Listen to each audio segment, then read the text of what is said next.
The following video showcases the views and opinions of young adults from the age group of 9 to 18 years. This is an attempt to get students to speak about issues that are close to their heart. Watch and get a glimpse of what the future of India is thinking and where is India's youth headed. Viewers are requested to consider the student's age before judging and voting.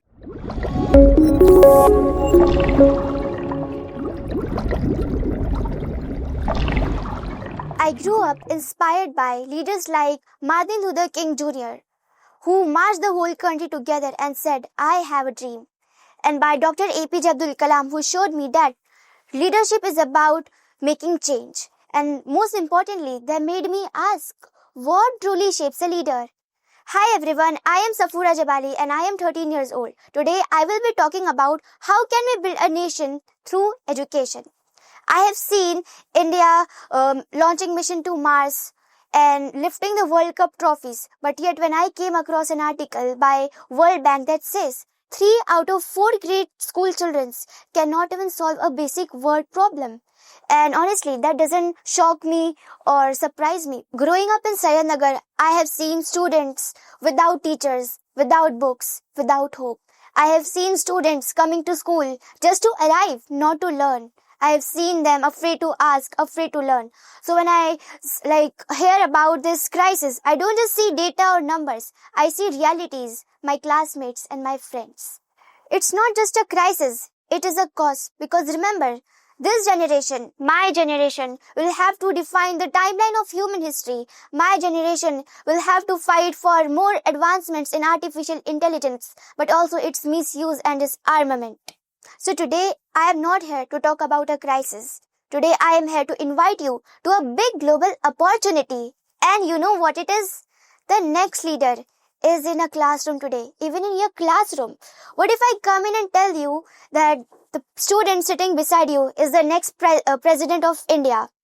Will you get shocked? Will you at least turn once to notice the ignored questions or voices? Will you at least turn once to look at the eyes of children and see their dreams? Swami Vivekananda once said, "Children are the greatest gift to humanity." And I believe this gift deserves an education that don't just prepare scholars, but leaders. So here is what I propose for this increasingly complex world. We need to teach our children 4 skills and 2 values: critical thinking, research, communication, leadership, and values are empathy and fearlessness. Put them in real situations. Ask them to be a finance minister for a day and write why opening of the economy is good and what all can go wrong. And finally, a balanced note based on their own research. Let them speak for the motion and against the motion at the same time and find the truth in between, because this is how we build perspectives and this is how we shape leaders. Because we truly want a nation where our citizens don't need to read newspaper just to find out what's happening. We truly want a nation where we don't fight against politics, fake news or false narratives, because we bring research into our policy making and evidence into the way our decisions are made. We all know a nation that thinks critically, researches deeply and communicates effectively is a nation led well. We don't need to teach our kids leadership because they will catch it. But only if it comes with 2 values, empathy and fearlessness. And to make that happen, we need to create our class a space where if a child is late, the first question is, "Are you okay?" Not, "Why are you late?" Let our kids understand the pain of each other's. And finally, ask your children to give you honest feedback, because a children who can speak truth to its teacher today will tomorrow not be afraid to stand up and tell its prime minister what is not right.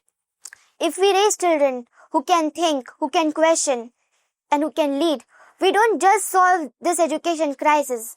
We build a country ready for anything. One day, if someone asks you, what did you do when the world faced an education crisis? I hope you all say, "I helped a child learn to lead," because we are not just raising children. We are raising leaders, and just maybe, one of them will redesign education itself, just like I hope to. Thank you. Thanks for watching me. Please like, share and subscribe and do vote for me.